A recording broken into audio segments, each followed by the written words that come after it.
bulky, but still so far there are so many ideas, hints to be shared with other people.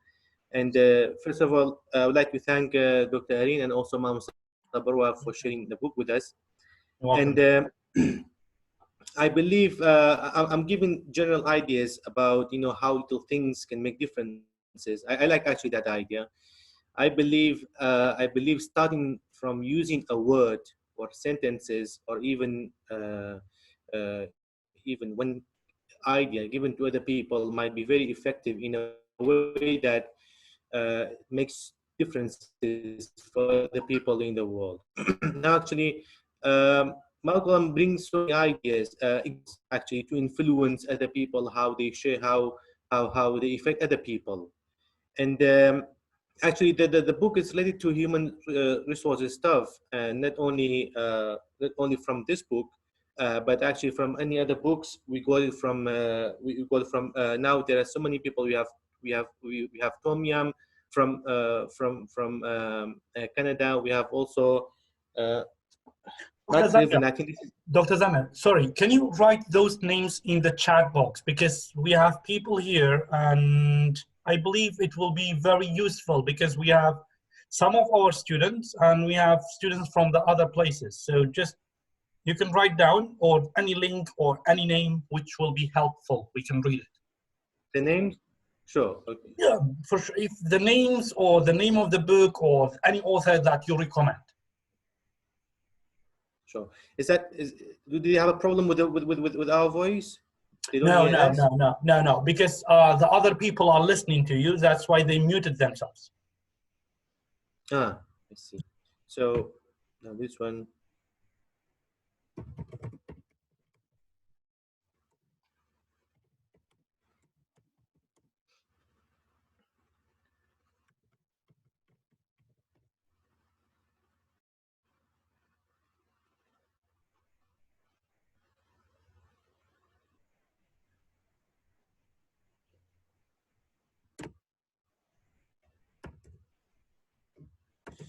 Actually, I'm planning to share this book hopefully for next week for our discussion. Make Your Bed by McRaven. Yeah, he brought also so many examples like Malcolm, for example, in terms of tipping. They brought actually enough examples to share with other people to show the power of how to become successful. Actually, in other words. Um, Starting from words, from sentences, from a simple example, structuring how to behave with other people. I'm giving, by the way, general ideas about the book. The way people treat other people might be very effective in a way it will get you to a path of showing success to other people. And I originally started those kind of resource books from Canadian writers, from Australian writers, and from even Malaysian writers, and including this one, the last one I've read about Make Your Bed, McRaven, for example. He brought so many examples, like, for example, talking about life ambition, talking about organization, talking about management, talking about how to behave with other people and share their experiences with other people. Thank you so much, Dr. Zamir from Toronto University. So we have also Aziz, Mr. Aziz, which is Mr. Barwa Aziz, and we have Mr. Barwa, and we have Mr. Ahmed. So do you want to share your points with us? Anyone? Doctor, from what I understood from this book, it's kind of psychological book. It's about how to affect the others, how to manage make your ideology share with other people. Dr. Areen, I think I can hear you. How to sell your productivity, how to make the others believe your ideology or believe what you have and make it sell well. I think it's kind of psychological book.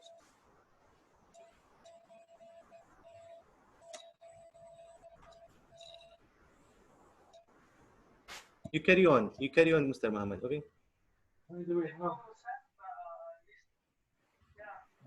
I think I would say thank you, and also there's so many.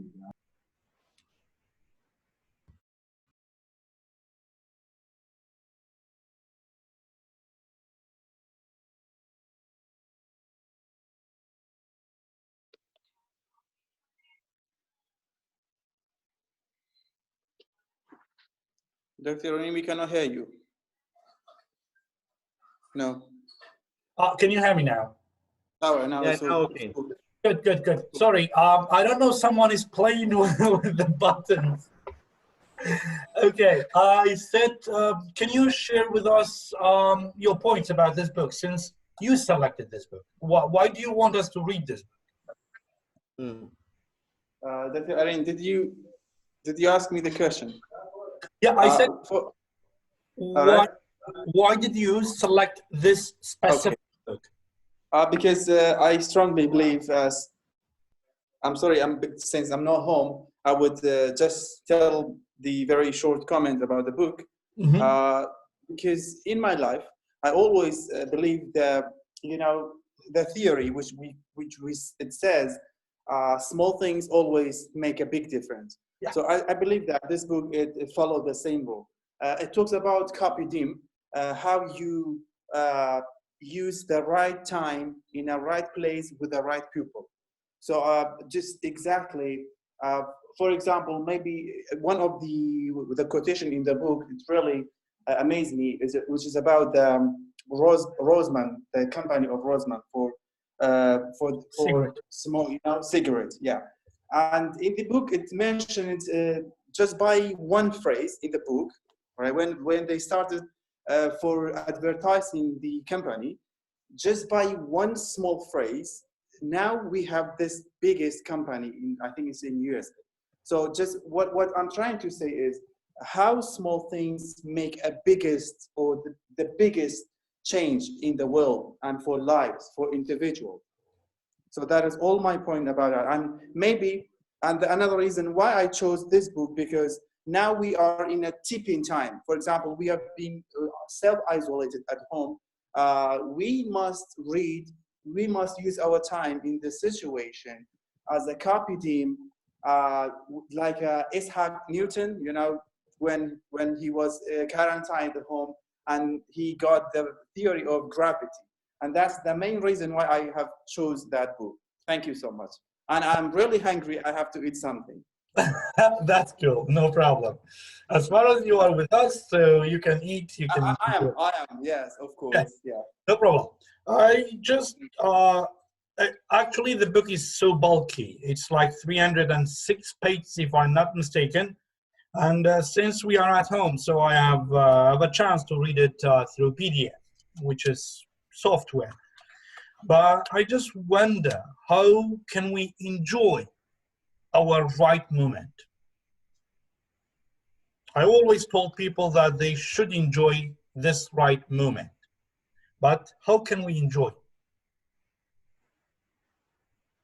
Mr. Ahmed, Mr. Burwa, Dr. Zanyar, you can share with us, and I will put your points into the chat box for others.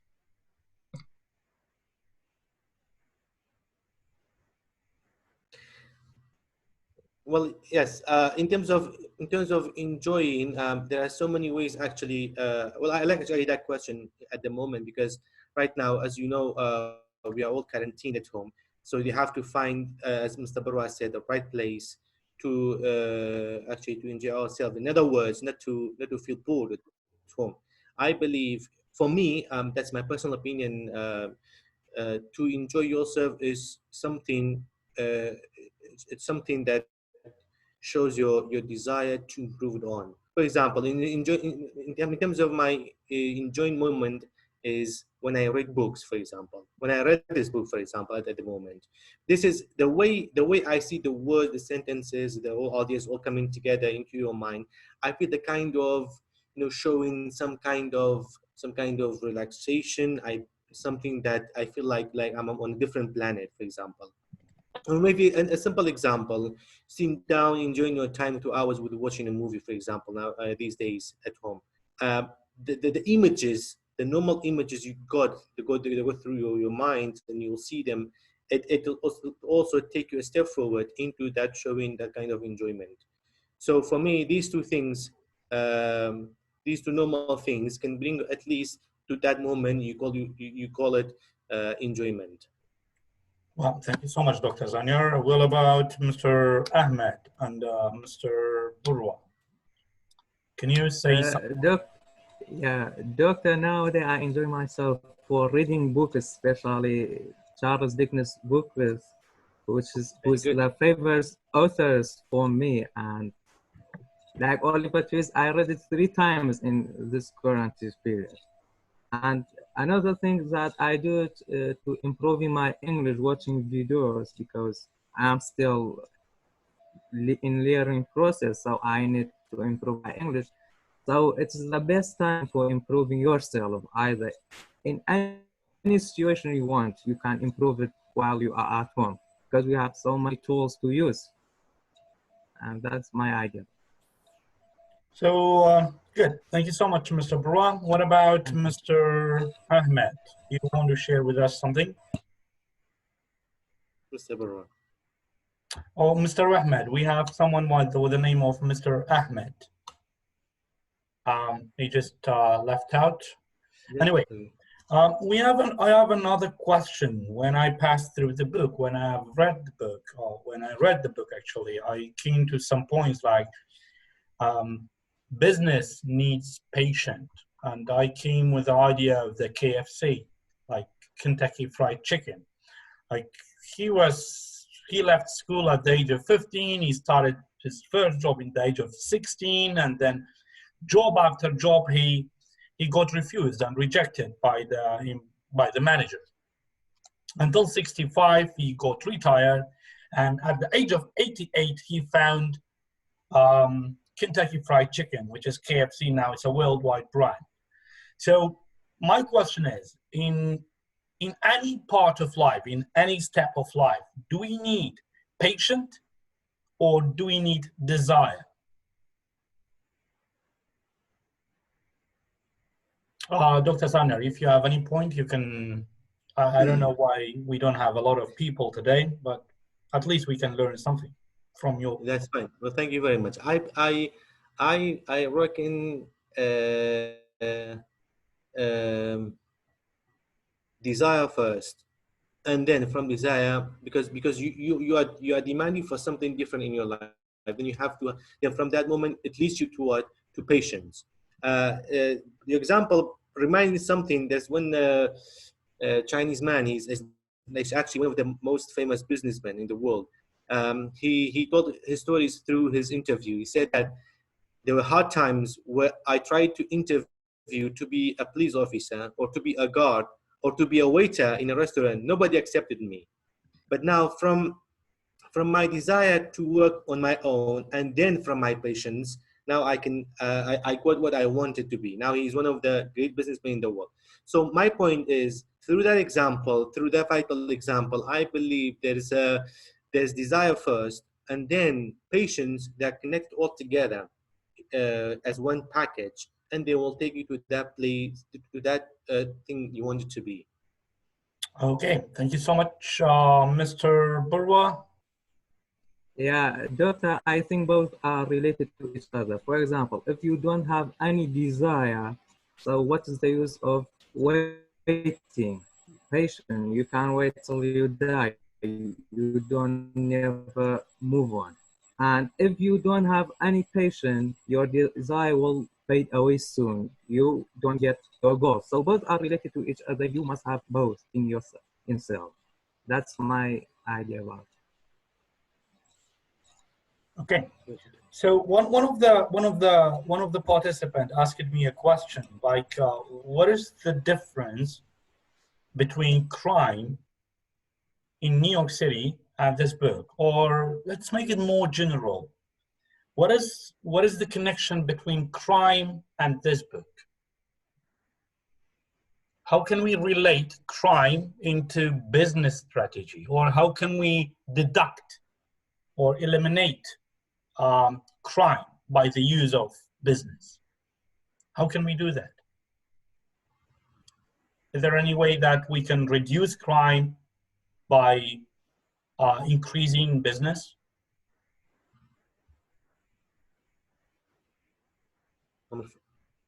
You better refer this question to you. Well, actually, he didn't Crime refer and it to business? me. He just referred it to the public chat in order to ask, like, we can, I have no idea how we can reduce crime with the use of business, actually.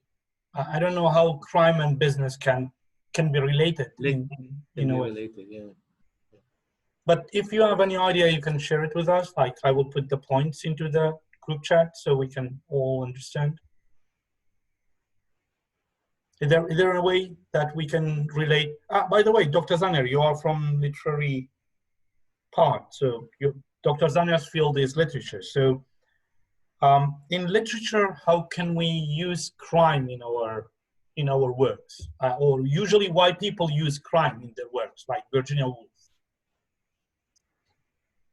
What is the use of using crime? Why people use crime, like crime and punishment? Mm. Well, I think nowadays, if I can connect crime to literary studies, nowadays it's a modern genre in English literature. Now it's actually very common in America and Russia. We call it crime literature. So it's a different genre. I believe they want to show some certain circumstances related to crimes, but at the same time with its punishment through the novels and literature. I believe I connect this one not to crime and business. I make it a connection between crime and literature. I believe from literature, they can create a surrounding for those people who who values crimes around the world. So they want to show that people that crime is a certain phenomenon in our society, but there will be a what we call it punishment for them. Like we say, you'll have a price for it. So through this way, they can guide, they can create an atmosphere through which crime and literature will be combined together. As a result, one package comes out, what we call it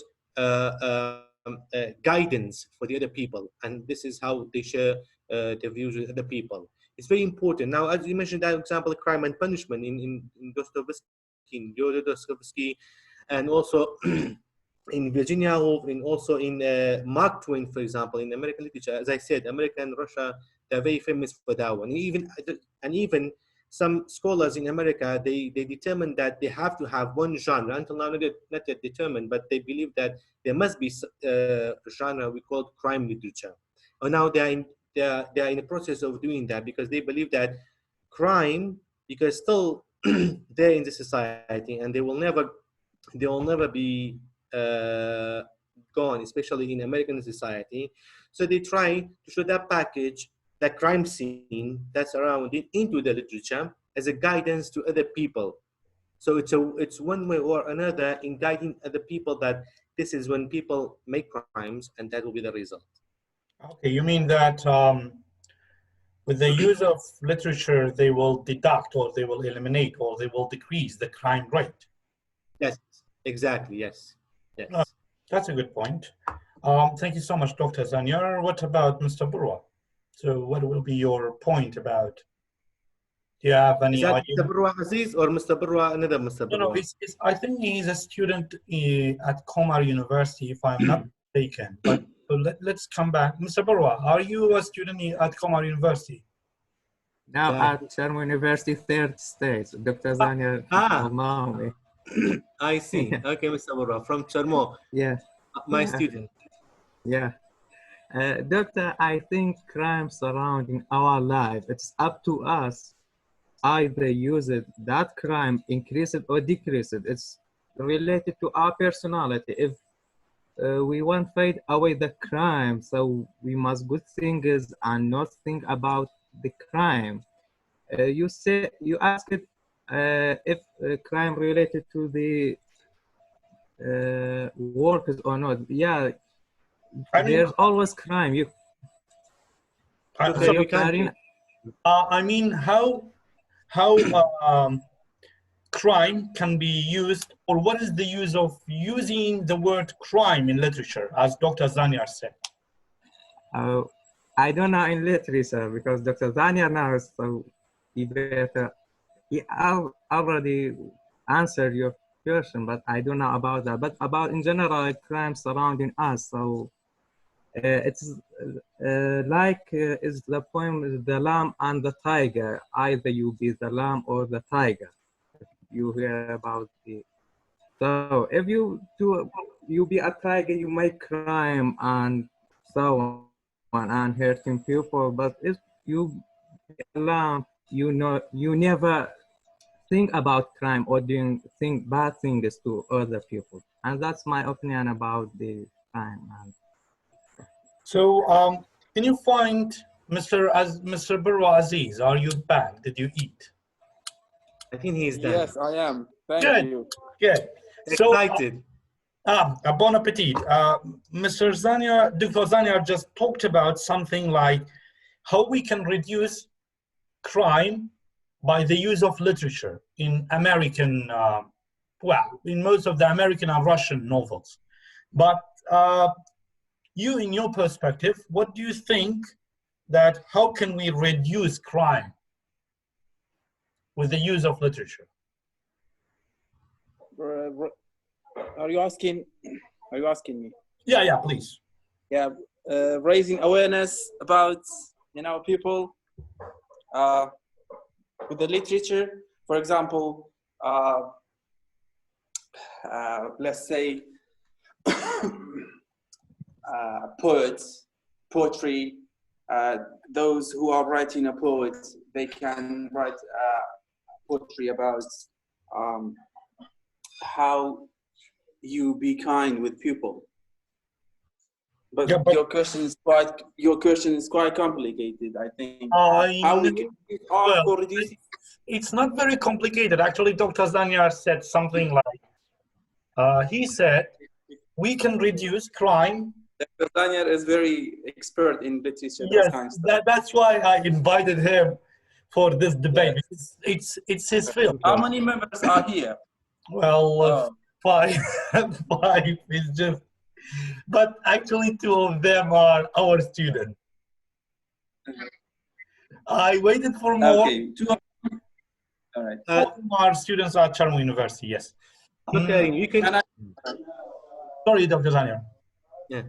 Dr. Zaniar, please. I may rephrase the question to both of you, because you and Mama Sabarwa Aziz is doing linguistics, right? So yeah. Both of you, your field is different. Now, if you rephrase the question again one more time, how crimes can be deducted from linguistic studies, or from generally from language? What's the connection between these two? Are they important together? Good. Mr. Bora, you have a chance to answer since your field is linguistics. And you also, both of you. Now there are 2 linguistics and there's 1 literature. So, and Mr. Bora from Charmo. This is your profession. You are totally like super awesome in this field. So, okay, Mr. Bora. So, yeah, but Dr. Zaniar, can you repeat your question? The relationship between linguistics and? Actually, I read it. How crimes can be deducted from linguistics? How can you relate crime? I wrote the question in the chat box. How can you relate crime to linguistics? That's a very good question, actually. Well, let me think about it. It's a good way, really. I never expected anyone to ask me such a question, but right. actually there is a field in linguistics. They call it neurolinguistics and they call it sociolinguistics, which one of them deals with brain, how child learn to speak. The other deals with society, how society will learn a language. Like one of the works of Harold Pinter, I'm sure that you have heard it, they're called the Mountain Language. Recently, I did a study, a research paper on it, and I talked about it from the linguistics perspectives. Like, there is a problem with using crime in linguistics. We don't have a specific word to relate crime and linguistics, but we have notions like, how can I say it?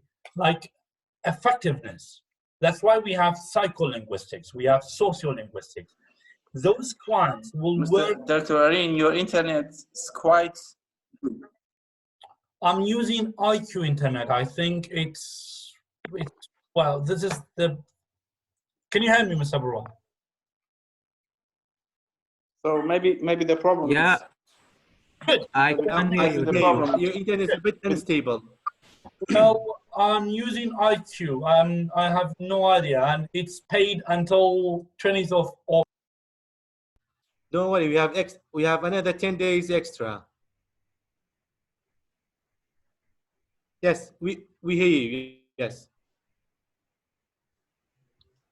Can you hear me? Yes. Good. Yeah, So we can hear you. we have a study which they call it linguistics perspectives. In that field, we usually derive words from their notions. Like, for example, the word crime, we don't talk about crime as an individual word. We relate it to psychology. Why this person likes to work on crime. We relate it to sociology. What kind of culture will help this kind of crime? We have ethnolinguistics, like what is the manner or how family can work on crime. Like if you have heard of Noam Chomsky, now he's working on ethnolinguistics, like polylinguistics, like linguistics from different perspectives, from politics and from ethno. This is my best of answer for this question, though it can be related directly to literature and not to linguistics. Mr. Burwa Aziz, are you with me? Yes, I think I am. So good. So you can share with us now your point, if you don't mind. Yes, sure. I'm actually still thinking about the question. Good. I was thinking about if I take the question for some kind of research or article, really it drives me something else. Thank you for that interesting question. But well, yeah, Dr. Zania. But as I said, I think the role of linguistics in criming is how we teach our children to use a kind words, because there is some expression that it says, I don't know if I'm wrong or not, this is just my idea. It says language is more powerful than bullets. So how we can use this language as a tool for just not only for teaching, as a exemplary for showing everybody, especially in the community, especially in communities such as Kurdistan, Iraq, because I think that we don't need to be violate those. We need to use a calm, a kind and very beautiful speech while we are speaking. And I think we should start from kindergarten until. I'm so sorry. I just got a tea. So we should start from the kindergarten. You have dinner, okay. Yeah, so we have to the perspective of pedagogy stuff. We need to train children, train from very early stage. Thank you so much. We have been. Sorry. Yeah, Dr. Zan, please. Let me add some hints related to your answers. Thank you very much. Now remember, what Dr. Arin said was quite academic, and he talks about neurology, social linguistics, stuff like this. Very interesting. Another point is that usually language, not only in literature, in language itself, around the world, usually is very sensitive to be used with other people. Now there are so many critics. They believe that, as Mr. Aziz said, language is like a bullet. You have to be careful how do you use it. Now there are so many, for example, Irish writers in Ireland. They're using their language in articles, in schools, in novels. They use very harsh language to attack UK and other countries, especially UK. While some other not that one is only in Ireland. For example, in our Kurdish writers, we have it too. For example, we have Baba Bram Chakal Grow, this kind of poem, and we have some of the poems by Ahmed Mukhtar Jaf. They have very difficult, the words are very powerful and sensitive to share with other people. Like Ahmed Mukhtar Jaf is very famous for that language, while other people, they believe that this is quite opposite. People should be aware of the language, how the words should be to be transferred to other people, because language is very sensitive. It's a very big issue. For example, nowadays in general world, if you look at, for example, Donald Trump, the way he uses language, words, they are very harsh, they're very effective, and it's very harmful to other people. Now there are so many people, even so many critics from linguistic department, even Noam Chomsky as a professor of English language, he attacks continuously Donald Trump because of his harsh language in sharing his ideas to other people. He got interviewed by so many people. The first question is that why your language is so, what do you call it, full of hatred. It's kind of slang words. You're attacking several people. They attack everyone. They attack educational people. They attack writers. They attack critics. They attack, for example, correspondents around the world. So that means, for me, language is a part of our unit psyche that will deduct or release our stress for a while, if you know how to use that one too. If not, then it will be very difficult. Even, for example, William Blake, as a romantic poet in UK, he's been criticized for using a lot of also harsh language, like Tiger, Tiger, and other poems written by William Blake. So that means language is a tool of deducting or raising crimes around the world. Thank you. Thank you so much, Dr. Zanir. That was very useful. That was really tasteful. Actually, today I have learned a lot. Thank you so much. Well, the next book, please, the other members, please share this with your other friends. Make Your Bet by Mac Raven. It's another book for the next week, suggested by Dr. Zanir. So all of us this week, we will read this book. Yeah, thank you so much. Good. English and Kurdish. You are free to do them. Oh, that's great. So can we find it online? I think the PDF is available. I think so.